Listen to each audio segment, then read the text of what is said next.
tersebut langsung ditampar dan digebuk perutnya oleh M. Jusuf. "Kurang ajar kamu ya, kamu tahu kamu itu mau menghadap siapa dengan mengenakan celana tidak sopan begini," teriak Jenderal M. Jusuf.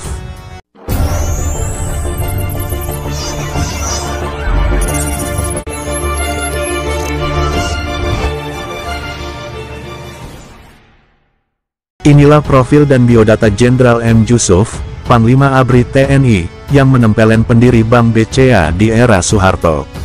Sosok Jenderal M. Jusuf merupakan salah satu tokoh militer Indonesia yang sangat berpengaruh dalam sejarah kemiliteran Indonesia. Jenderal M. Jusuf lahir di Kajuara, Bon, Sulawesi Selatan pada tanggal 23 Juni tahun 1928 dan meninggal di Makassar, Sulawesi Selatan pada tanggal 8 September tahun 2004.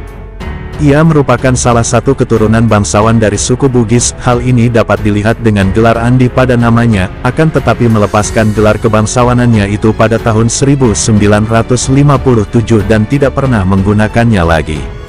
Dalam posisi pemerintahan ia pernah menjabat sebagai Panglima ABRI TNI, merangkap Menteri Pertahanan dan Keamanan pada periode tahun 1978 sampai tahun 1983. Selain itu ia juga pernah menjabat sebagai Menteri Perindustrian pada periode tahun 1964 sampai tahun 1974 dan juga Ketua Badan Pemeriksa Keuangan periode tahun 1983 sampai tahun 1993. Menurut catatan Salim Said, pengamat militer Indonesia, dalam buku Dari Gestapo ke Reformasi, Serangkaian Kesaksian, penerbit Mizan, 2013, pada saat ditunjuk sebagai Panglima TNI, M. Jusuf sudah 14 tahun ditugaskan di lembaga sipil.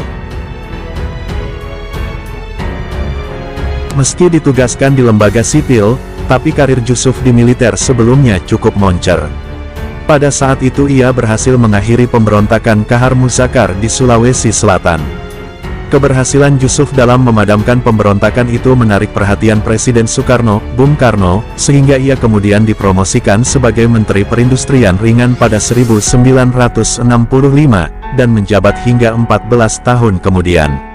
Nasib mujur dinikmati Jusuf lewat perannya dalam mendapatkan surat perintah tanggal 11 Maret Super Semar, 1966 dari Bung Karno yang menjadi pintu masuk bagi Soeharto untuk meniti kekuasaan. Pak Jusuf tidak pernah bermimpi apalagi membayangkan dirinya menjadi jenderal berbintang 4 dan memimpin ABRI, ujar seorang keponakannya di Makassar kepada Salim Said setelah M. Jusuf wafat. Setelah menjabat Panglima ABRI, M. Jusuf cepat menjadi populer. Meski semua kegiatan publiknya selalu atas nama Soeharto, selalu menyampaikan salam dari Soeharto kepada para prajurit yang didatangi, kunjungan dan perhatiannya, menarik perhatian masyarakat luas. Ketika cerita buruk mengenai Soeharto dan keluarganya mulai menyebar ke masyarakat, fokus harapan berangsur tertuju kepada M. Jusuf. Rupanya M. Jusuf sadar akan kondisi itu.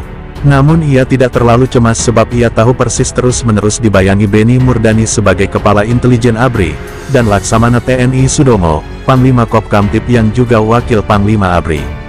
M. Jusuf yakin Soeharto tahu dirinya tidak melakukan hal-hal yang mengancam kekuasaan Presiden.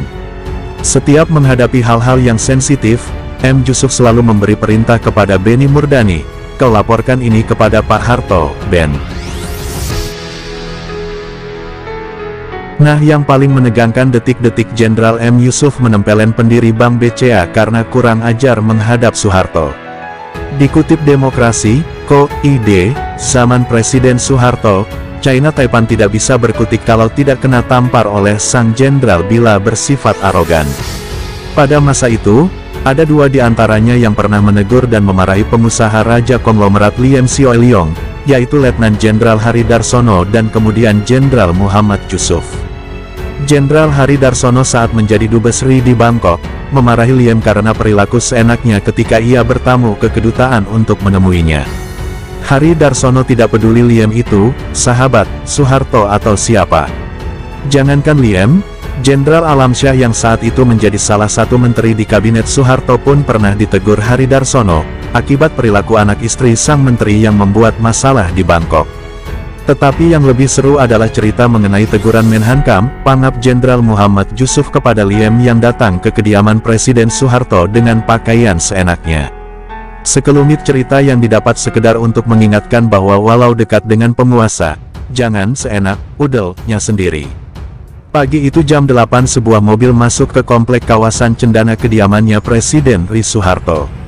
Ternyata tamu yang turun dari sebuah Jeep Mercy tersebut bukanlah menteri atau pejabat penting negara tapi justru seorang pengusaha, teman ngopi, Pak Harto. Taipan yang dikenal sebagai konglomerat, Taipan dan pemilik Bank BCA dan sejumlah bisnis raksasa itu bernama Liem Sioe Liong. Hanya dengan mengenakan celana pendek santai, bus sejumlah konglomerat Indonesia itu terlihat begitu santai memasuki kediaman Presiden. Pengusaha dan konglomerat yang dikenal dekat dengan Pak Harto itu dipersilakan menunggu oleh ajudan Presiden RI. Dari sedule memang Pak Harto diagendakan akan menerima beberapa orang tamu pagi itu, diantaranya adalah Menhankam Pangap M. Jusuf. Selang tidak berapa lama Liem Sioe Liong duduk menunggu panggilan masuk, tiba-tiba rombongan mobil membawa Menhankam Pangap masuk. Ketika Jen TNI M. Jusuf masuk ke Cendana, disinilah ia berpapasan dengan Liem Sioe Liong yang bercelana pendek tersebut. Jen M. Jusuf menyapa dengan gaya bahasa khas Makassarnya, "You mau kemana?" Tanyanya ke Liem Sioe Liong dengan tegas. "Wah, mau menghadap Bapak Presiden," sahutnya. Langsung Jen M. Jusuf naik pitam. Ketika itu, dia panggil orang tersebut ke hadapannya. Jen M. Jusuf sendiri saat itu dalam kondisi mengenakan PDH, pakaian dinas harian jabatan MENHANKAMPANGAB yang memegang tongkat komando. Liem Sioe Liong datang ke hadapannya dengan mengenakan celana pendeknya tersebut, langsung ditampar dan digebuk perutnya oleh M. Jusuf. "Kurang ajar kamu ya, kamu tahu kamu itu mau menghadap siapa dengan mengenakan celana tidak sopan begini?" teriak Jenderal M. Jusuf. "Ampun, maaf Jenderal, ampun, wah minta ampun Jenderal," sambil memegang wajahnya yang baru ditempiling oleh orang nomor 1 militer Indonesia tersebut. "Lain kali-kali kalau pakai celana pendek begini menghadap Presiden saya tanam kamu hidup-hidup," hardik M. Jusuf dengan logat khas Makassarnya. Akhirnya Liem Sioe Liong pergi tidak jadi menghadap Presiden Soeharto karena diusir langsung oleh M. Jusuf dari Cendana. Jadi begini teman-teman pemirsa, Panglima Yusuf menempelkan pendiri Bank BCA bukan karena kebencian tapi demi menjaga marwah dan martabat Negara Kesatuan Republik Indonesia. Anda boleh kaya dan mau seperti apa, tapi etika dan akhlak harus lebih diutamakan. Pak Soeharto adalah simbol Indonesia, jadi melecehkan Soeharto sama halnya melecehkan Indonesia.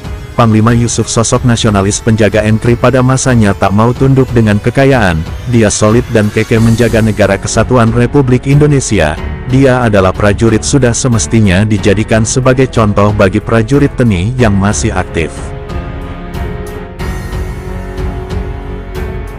Al-Fatihah buat Panglima Yusuf, semoga beliau ditempatkan di surganya Allah. Lalu apa pendapat pemirsa terhadap apa yang kami beritakan?